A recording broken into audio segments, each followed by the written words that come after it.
Good morning students. मैं शिव कुमार आपका online शिक्षण एग्जाम में स्वागत करता हूं।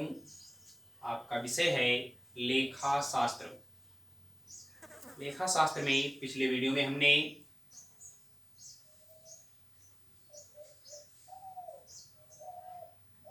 माल खाते का विभाजन के बारे में पढ़ा था। उसको कितने भागों में बांटा जा सकता है, उसी के आगे का आज का हमारा टॉपिक है जर्नल प्रविष्टि। जर्नल प्रविष्टि जो मुख्य जर्नल प्रविष्टियां हैं, रोजनामचे हैं, उनमें हम देखेंगे आज कौन कौन सी प्रविष्टियां मुख्य हैं, उनके बारे में आज हम पढ़ेंगे। पहला है आपका रोकड़ द्वारा रोकड़ धनराशि, रोकड़ धनराशि बोलेंगे। रोकड़ द्वारा व्यापार आरंभ करने पर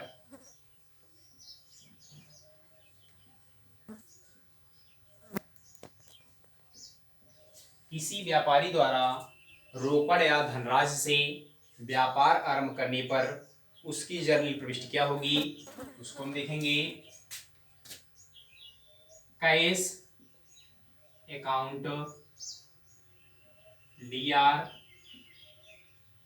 टू कैपिटल अकाउंट। नरेशन में for business started with cash. यहां पर देखेंगे कैश आपका डेबिट किया गया। व्यापार में जैसे मान लीजिए ये आपका व्यापार है और ए कोई व्यक्ति है। ए व्यक्ति व्यापार आरंभ कर रहा है, व्यापार आरंभ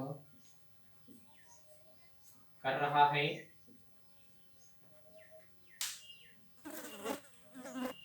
तो ए द्वारा पैसा इसमें लगाया जाएगा व्यापार में। तो व्यापार की पुस्तकों में प्रविष्टियां होंगी।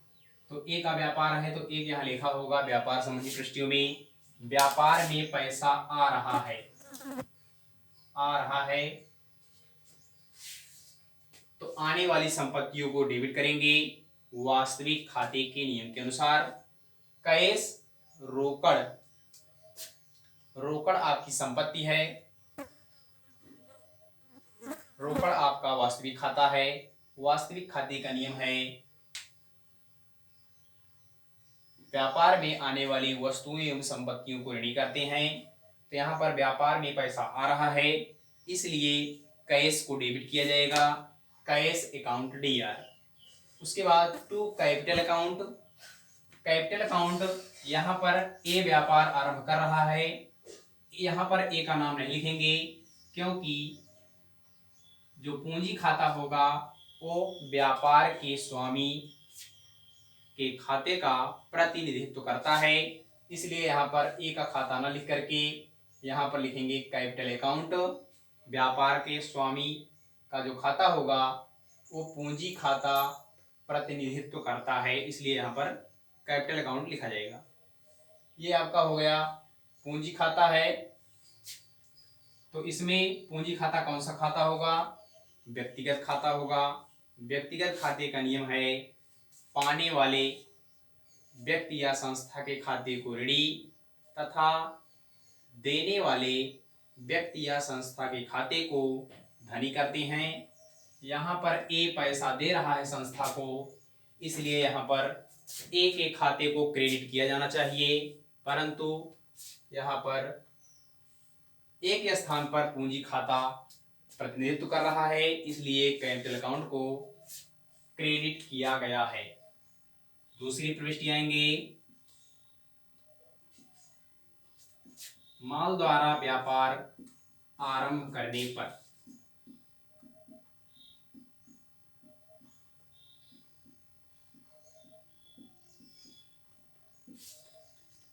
यहां पर आप लिखेंगे स्टॉक और purchase account DR to capital account, stock और purchase account D R to capital account. व्यापार में स्टॉक और गुड्स आ रहा है इसलिए इसको डेबिट किया गया। टू कैपिटल अकाउंट, पूंजी खाता ए का है, ए इसको दे रहा है, देने वाले व्यक्ति के खाते को करेंगे हम धनी, यहां पर लिखेंगे for business started with goods. ये आपका हो गया माल द्वारा व्यापार आरंभ करने पर। तीसरी प्रविष्टि देखेंगे संपत्ति, संपत्ति द्वारा व्यापार आरंभ करने पर।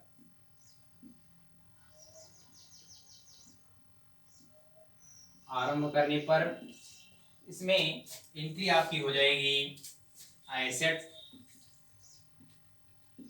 Account D are. संपत्ति यहां पर आप लिख देंगे particular, particular asset account D R to capital account. For narration इसका हो जाएगा आपका स्पष्टीकरण, फॉर बिजनेस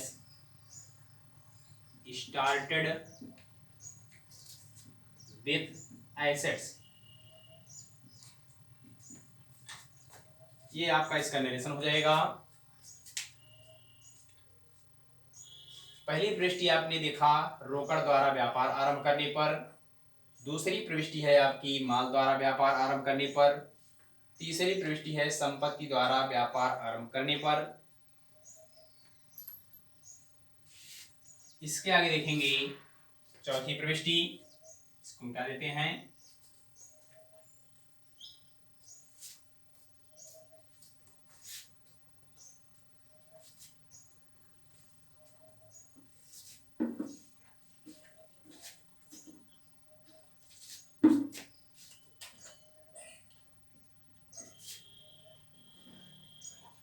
रोकड़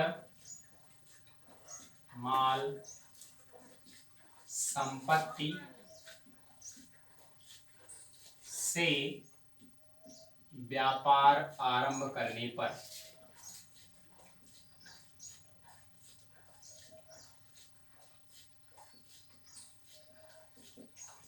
प्रविष्टि क्या हो जाएगी cash account D R stock और purchase account D R asset account D R to capital account. For इसका नरेशन हो जाएगा for business started with cash goods and asset. यहां पर देखेंगे कैश डेबिट किया गया, रोकड़ व्यापार में आ रहा है, स्टॉक और परचेज माल व्यापार में आ रहा है, आने वाली संपत्ति को डेबिट। संपत्ति एसेट्स अकाउंट डी आर संपत्ति भी व्यापार में आ रही है इसलिए तीनों को डेबिट किया गया। टू कैपिटल अकाउंट जो व्यापार का स्वामी होगा वो दे रहा है इसलिए कैपिटल अकाउंट को क्रेडिट करेंगे। पूंजी आपका व्यक्तिगत खाता, ये सभी आपके वास्तविक खाते, ये आपका वास्तविक खाता है। ये आपका कौन सा खाता है व्यक्तिगत खाता।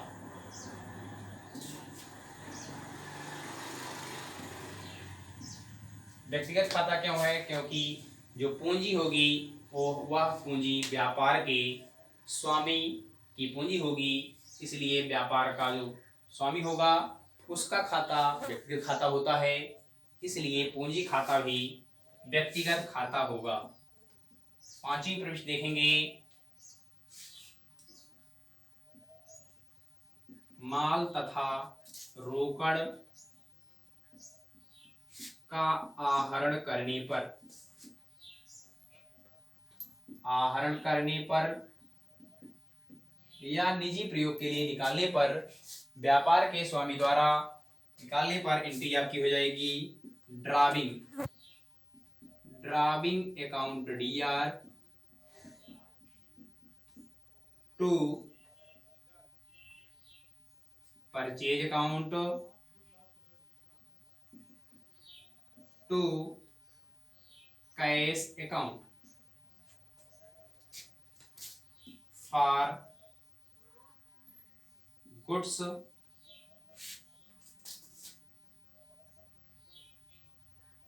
And cash taken for personal use.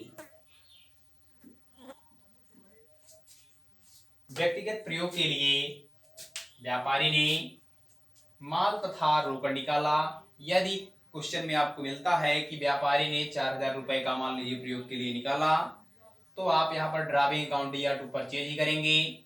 Drawing account यह भी आपका व्यक्तिगत खाता है। व्यक्तिगत खाता क्यों है? क्योंकि व्यापार का स्वामी व्यापार से ही स्वयं निकाल रहा है, इसलिए व्यापार का स्वामी जो होगा उसका खाता व्यक्तिगत खाता होगा, इसलिए आहरण भी ड्राविंग अकाउंट भी व्यक्तिगत खाता होगा। परचेज अकाउंट, कैश अकाउंट ये व्यापार से जा रहे हैं, जाने वाली संपत्तियों को क्रेडिट करेंगे। परचेज अकाउंट को क्रिएट किया गया तथा कैश अकाउंट को क्रिएट किया गया, तो यहाँ पर परचेज और कैश आपका क्रेडिट हो जाएगा। उल्टा देते हैं।